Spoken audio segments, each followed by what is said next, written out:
फिर कुछ ऐसा फ्रेज है, अब जैसे कि हमने इंफिनिटिव सीखा था कि भाई 2+v1 वाला पॉइंट है ना, तो 2 के बाद हमने सीख लिया कि भाई 2+v1 ही आने वाला है। यस, 2+v1 आने वाला है, बट कुछ ऐसे भी सेक्शन है जहां पर हम 2 के बाद में इंफिनिटिव नहीं बल्कि जिरंड को यूज करेंगे। कब? जब ये आपका 2 किसी फ्रेज का हिस्सा हो, किसी फ्रेज का हिस्सा हो। For an example, look forward to. Look forward to का मतलब क्या होता है भाई? बेसब्री से इंतजार करना, राइट?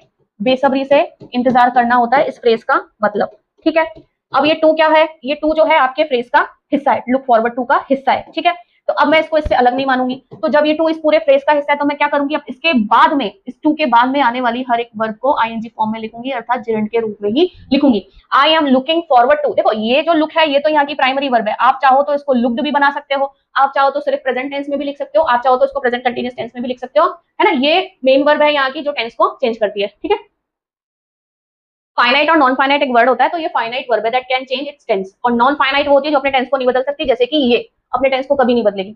तो I am looking forward to seeing you again. तो मैं क्या कर रही हूँ? मैं बेसब्री से इंतजार कर रही हूँ, किस चीज का? टू सीइंग यू, यानी आपसे मिलने का, वापस से। यहाँ पे सीइंग जो है वो मिलने के सेंस में यूज किया गया है। With a view to, with a view to यानी कि इंटेंशन, किसी इंटेंशन के साथ, किसी इरादे से, है ना। मैं लिख देती हूँ हिंदी में इरादे से। किस इरादे से? जैसे मैं बोलती हूँ भाई आई रेनोवेटेड द हाउस, मैंने हाउस को क्या किया? रेनोवेट किया, यानी कि वापस से इसको बनाया, वापस से उसको तैयार करवाया। विद अ व्यू टू, किस इंटेंशन से? With a view to selling it, उसको बेचने के इरादे से। ठीक है, be accustomed to.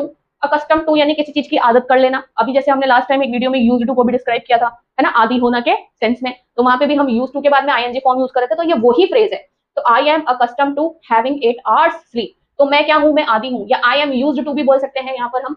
I am, ये बी का मतलब वही is am are was were will be shall be होता है। I am accustom to having 8 hours sleep, कि भाई मेरे को तो आदत है या मैं आदि हूँ 8 घंटे की स्लीप लेने का।